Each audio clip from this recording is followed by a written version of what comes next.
Aqui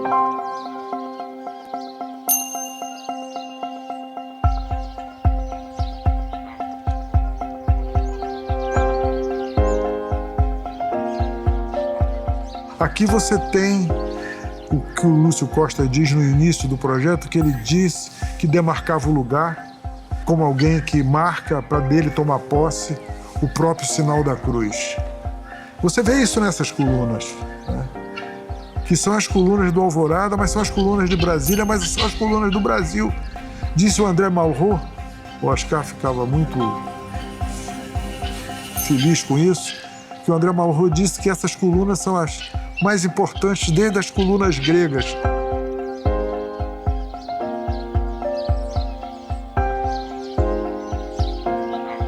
É interessante que nos palácios de arquitetura moderna, você sente essa fluidez, essa questão de você ter os prédios cercados, solto do chão. Então nós nos damos ao luxo de termos prédios leves, que no caso desse prédio é fenomenal porque não tinha o lago, como não tinha esse paisagismo fantástico que foi colaboração humana, né? Então, portanto, a natureza desse lugar foi esposada por um projeto que se casou com a natureza, o projeto humano. É um prédio fascinante.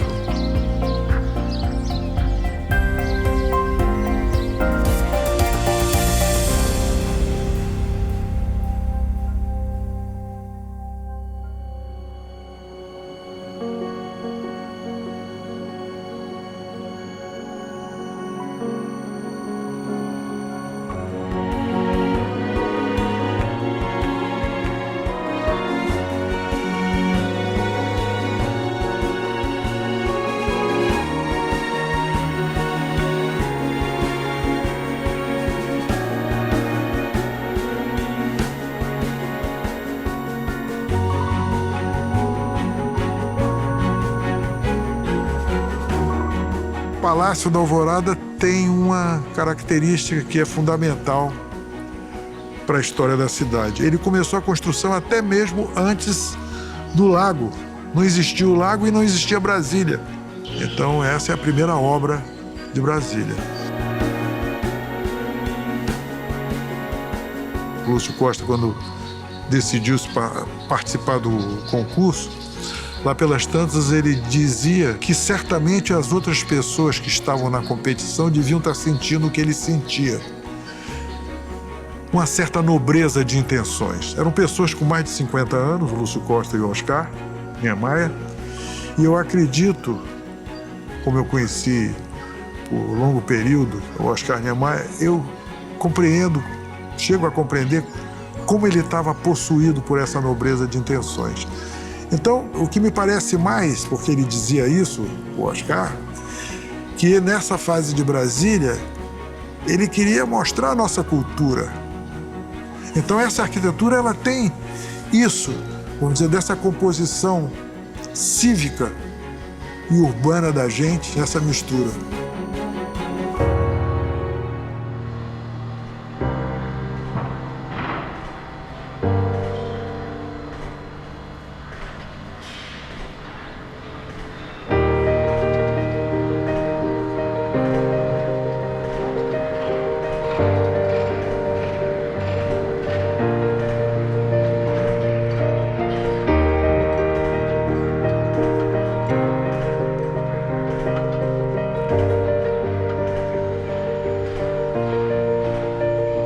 Um dos grandes segredos desse edifício é de que não existe continuidade das lajes desse passadiço perimetral para as lajes internas.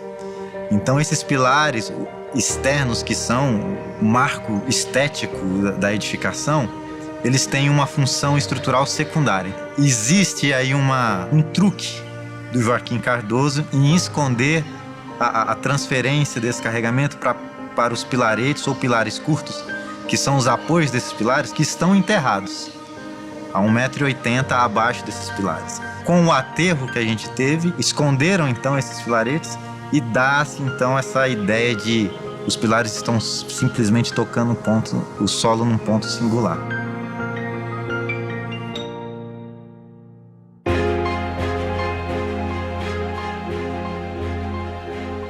Certamente, Joaquim Cardoso é um dos calculistas mais proeminentes da história do cálculo estrutural no Brasil. E ele e Oscar Niemeyer tinham essa característica de trabalhar no limite.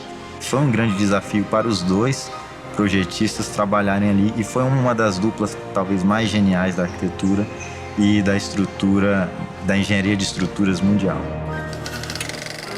O Palácio da Alvorada, futura residência dos presidentes da República, é uma verdadeira obra-prima do gênio arquitetônico brasileiro. Sobriedade, nobreza de linhas, funcionalidade dão ao prédio uma beleza incomum.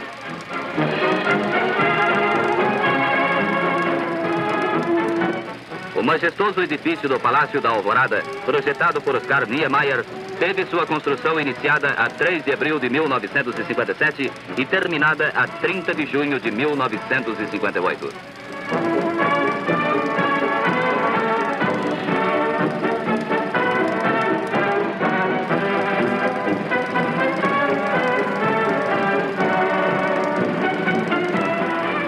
Após sua preleção, o presidente Kubitschek descobriu o marco que assinala a inauguração da futura residência presidencial em Brasília. Do marco consta que esse é o primeiro edifício erguido na nova capital da República. O Palácio Alvorada é um ícone mundial do modernismo. Como a destinação do palácio é residencial, ou seja, ele foi feito para ser a moradia do presidente da República, o presidente recebe aqui chefes de Estado, reis, rainhas, parlamentares, enfim, cidadãos. Então, essa escala, residência versus palácio, faz dele um monumento e um edifício singular se comparados aos outros prédios aqui da capital.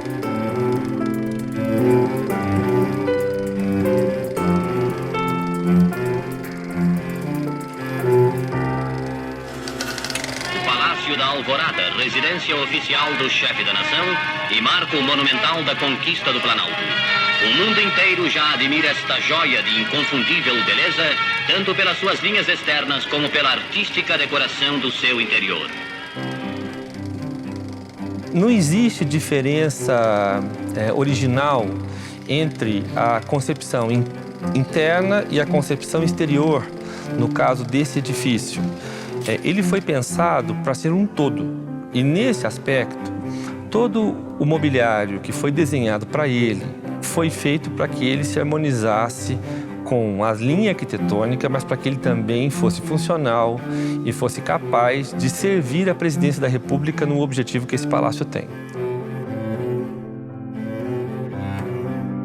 O Niemeyer, ele deixou bem claro, ele não queria nenhuma interferência de decoração no palácio, porque todos os elementos internos estavam muito conectados com a arquitetura. Para atingir essa lógica e essa harmonia, ele contrata uma equipe de designers, né, coordenada pela Ana Maria Niemeyer, sua filha, e essa equipe desenha todo o mobiliário do palácio. É um mobiliário totalmente de design industrial.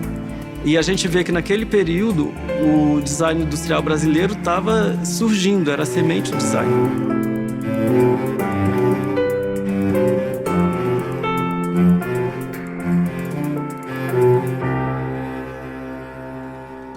Quando a gente encontra os desenhos dos móveis, a gente entende que Ana Maria Niemeyer estava buscando conforto, praticidade, elegância no mobiliário, né? Ele jamais é pesado, né? Ele é leve. E ele sendo leve, ele corresponde às linhas do palácio, né?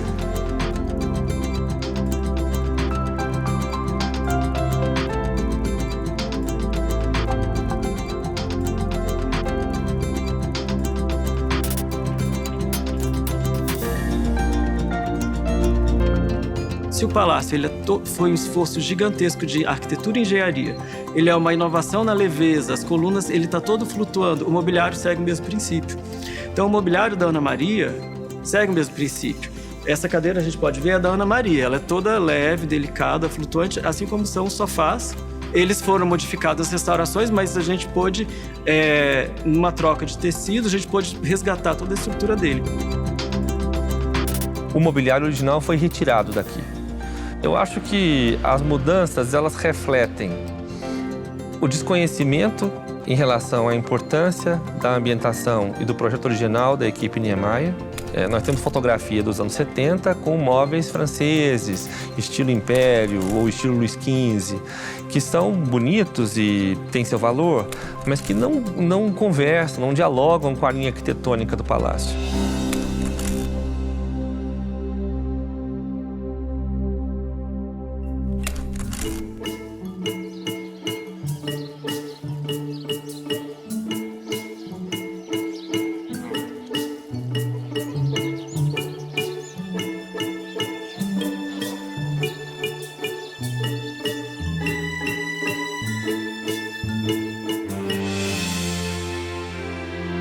Então, uma das principais modificações na ambientação é o espaço aqui da sala de estar. Esse conjunto de sofá, que foi introduzido na década de 2000, ele é do Francisco Ballardini, foi desenhado em 1999. Essa marquesa é original. Ana Maria também usava mobiliário colonial, né? Ela fez uma mistura de mobiliário brasileiro colonial e mobiliário moderno. Na sala de música, ela colocava originalmente 3 ambientes de estar com móveis mais delicados também. O palácio ele tem nesse salão um espaço de recepção e de representação do povo. O presidente tem reuniões, ele pode fazer reuniões com os representantes do executivo, legislativo, judiciário, recebe líderes estrangeiros.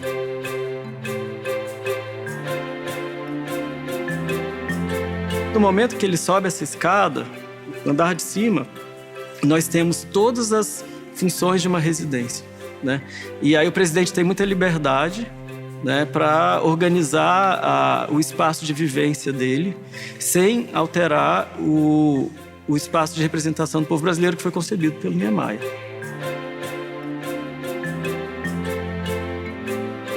Então, nós fomos ao arquivo público do DF, encontramos muitos documentos, encontramos todas as plantas, todos os desenhos de mobiliário que essa equipe fez para cá. Tanto essa pesquisa, então, dos projetos, como o entendimento do conceito foi fundamental para a gente poder fazer um trabalho de conservação, restauração, né, e resgate, que é o nosso objetivo, resgate dessa ambientação. Quando nós cruzamos as informações das plantas originais com o que nós tínhamos nos depósitos, boa parte do mobiliário original do palácio estava lá descaracterizado em má condição. Então eu reuni uma equipe para que nós pudéssemos então rever o projeto original, identificar o mobiliário e a partir daí estabelecer parcerias para a restauração.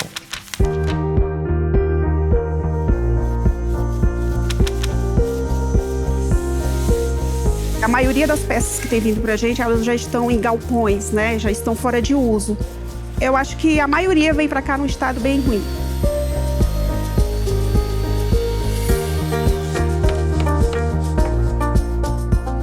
O primeiro mobiliário do Palácio da Alvorada que chegou para a gente foi um conjunto de sofás do Tobin Scarpa, com mesas de centro e também 2 criados mudos, que vai para o quarto da presidência de Ana Maria Niemeyer, que nós já fizemos e entregamos.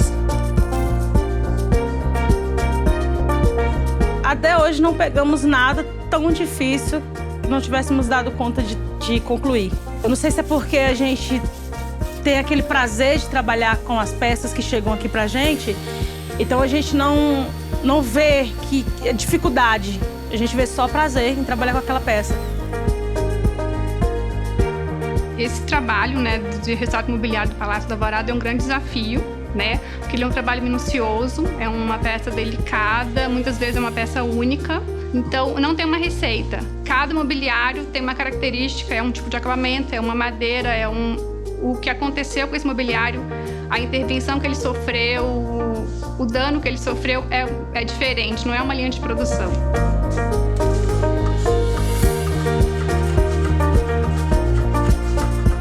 Cada peça é uma peça, né? A gente dá atenção para aquela peça como se fosse uma obra de arte. mobiliário é encantador. Resgatar a história, né? A história do mobiliário, a história do nosso país, a história do nosso povo. É maravilhoso.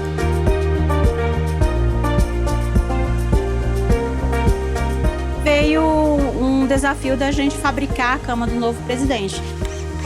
Também baseado em um projeto da Ana, que infelizmente essa peça se perdeu com o tempo. Ela foi construída praticamente, como se diz, manual, um trabalho artesanal. Tem essas curvas mesmo do design de Oscar Niemeyer. Então tem as curvas de Brasília, que meio que interliga o design tanto do mobiliário quanto da arquitetura.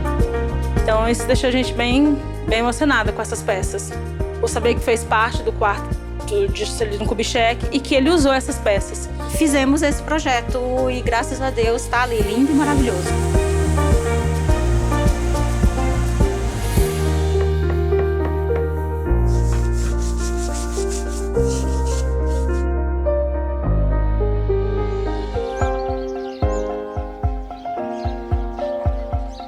O Palácio da Alvorada, ele é um máximo da arquitetura modernista.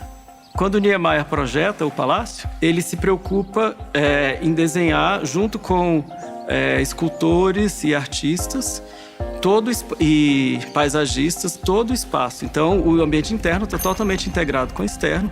E o Niemeyer trabalha, então, com a escolha dos escultores que vão desenhar para cá, a localização das esculturas. Ele está sempre preocupado com o ponto focal de cada espaço.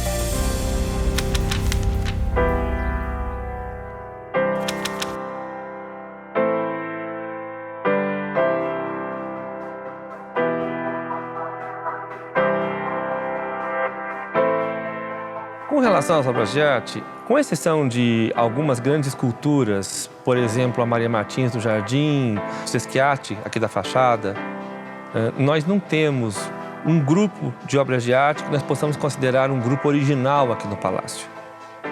As duas imensas tapeçarias do Di Cavalcanti que o Palácio tem, a Múmias e Músicos. O Di desenhou os cartões, estabeleceu a paleta cromática, mandou para a França. Os franceses teceram e elas vieram para o Brasil, aqui para o Palácio da Alvorada. Elas tinham problemas de conservação. Elas foram, então, retiradas de onde elas estão e elas foram limpas. Delas foram retiradas 600 gramas de poeira. Essas obras são incorporadas já ao imaginário brasileiro em relação ao palácio. As cores foram reavivadas. Elas foram pensadas para cá e aqui estão, permanecerão. Ao longo das décadas foram incorporadas outras obras. Então hoje nós temos uma coletânea de arte brasileira pós anos 30 aqui no Palácio, muito singular e muito importante.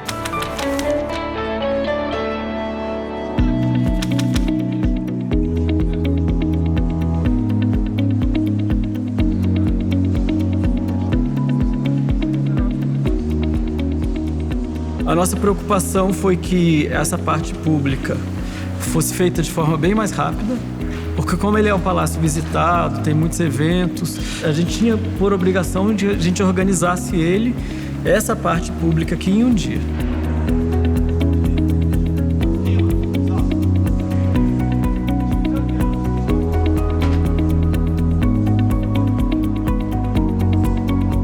Alguns sofás já tinham sido reformados tantas vezes que eles já não eram mais reconhecíveis. Então, foi feita uma arqueologia aí dessas peças, né? Elas foram desmontadas. Quando elas foram desmontadas, aí nós encontramos as especificações que estavam nas plantas da Ana Maria Niemeyer, com o tamanho da peça, o material que foi utilizado, todos esses detalhes. O primeiro que a gente achou foi o caramelo. E a gente já tinha tomado a decisão que a gente iria fazer a ambientação da Ana, ou seja, a gente ia colocar o local dos móveis ia ser como ela concebeu. Mas na época a gente não sabia quem ia encontrar os móveis dela. Ele estava sem os pés, estava com a estrutura quebrada. A gente viu que era um formato especial. Na época a gente não tinha achado ainda as plantas da Ana Maria. Ele nos alarmou assim, olha, tem um mobiliário aí especial. Então ele é icônico porque foi ele que iniciou esse processo de resgate do mobiliário da Ana Maria Niemeyer. Existia aqui, na sala de música, um sofá creme que parecia um bolo de noiva. Você via que era um móvel que estava todo alterado. Esse sofá, que é o verde atualmente, ele estava na sala de música. Ele foi até objeto de processo, porque alguém entrou no Ministério Público questionando a presidência por ter supostamente alterado um sofá. Um dos sofás originais, hoje aqui no Palácio, já o branco da sala de música, ele está completamente original. Inclusive as espumas dele de látex, que não se fabrica hoje, são originais dos anos 50. O que dá a ele um certo ar de respeitabilidade, porque ele é o único móvel desse tipo completamente original aqui do Palácio.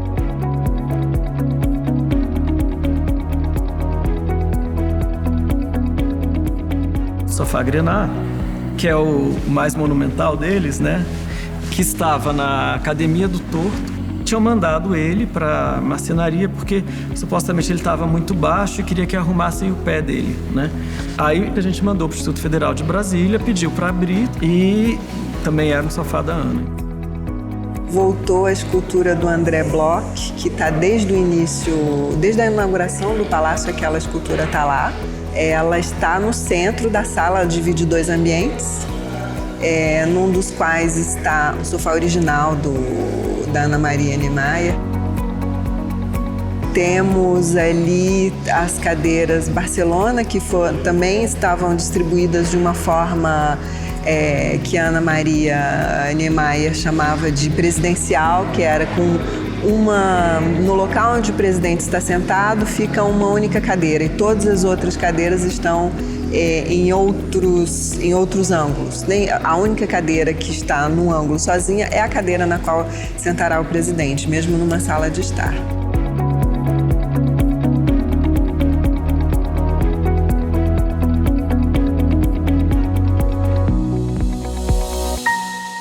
O arquiteto Oscar Niemeyer previu grandes espaços vazios. E o que caracteriza essa decoração silenciosa que ele propôs aqui para o Palácio da Alvorada é a existência e a manutenção desses espaços vazios. O silêncio e o vazio contribuem para essa dimensão palaciana. Então, manter o projeto original significa manter a coerência lógica, artística e estética entre o que foi desenvolvido pela equipe Niemeyer e o que foi desenhado pelo Oscar Niemeyer e implantado aqui em Brasília pelo presidente Kubitschek. No caso do Salão de Estado, está ali um grupo de sofás do Sérgio Rodrigues, que foi restaurado, está tudo muito bem conservado ali. E aí você tem a mesa que foi desenhada pela Ana Maria Niemeyer para aquele ambiente, as cadeiras também originais da Ana Maria Niemeyer.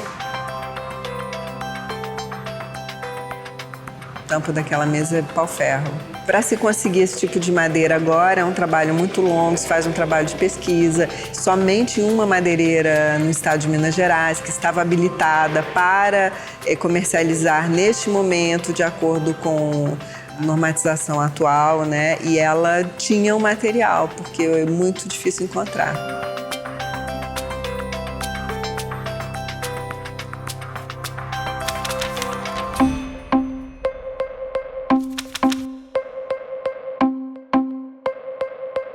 Durante a recuperação da área residencial, alguns móveis que tinham pertencido às residências do Senado, que eram mobiliados com os móveis do Sérgio Rodrigues, foram também restaurados e recuperados aqui nas oficinas da presidência e foram então instalados nos quartos da família e nos quartos de hóspedes do palácio.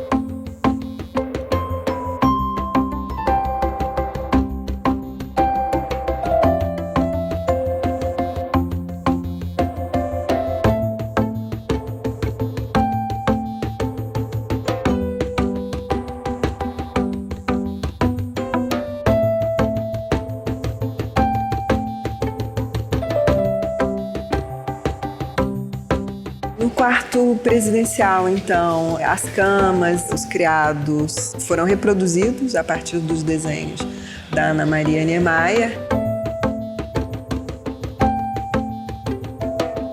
Temos ali também móveis desenhados pelo Oscar Niemeyer, escrivaninha, mesa de apoio, console, que foram fabricados em pau-marfim. E além dos móveis do Oscar Niemeyer e da Ana Maria Niemeyer, temos um conjunto de sofás de um arquiteto italiano chamado Tobias Scarpa.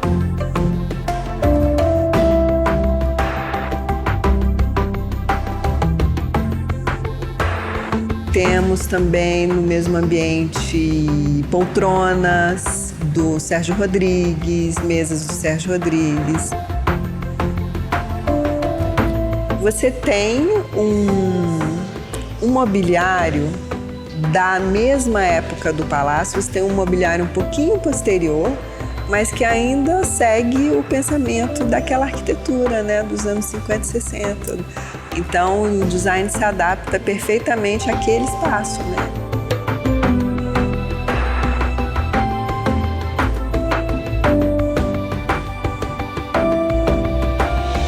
Olhando agora, né, depois que a gente fez toda essa movimentação, né, e resgatou a ambientação da Ana Maria Niemeyer, né, do Oscar Niemeyer, no início acho que ninguém acreditava que conseguiria, entendeu? Que seria possível. E realmente é maravilhoso ver o resgate feito, né? A restauração foi uma restauração minuciosa e os móveis estão em grande forma. Eles aguentam ainda décadas aqui sem uma nova restauração. Acredito sim que pelo fato desse diálogo ser harmônico e dos ambientes do palácio refletirem essa harmonia e essa beleza, quem vem ter a consciência da necessidade de manutenção desses acervos.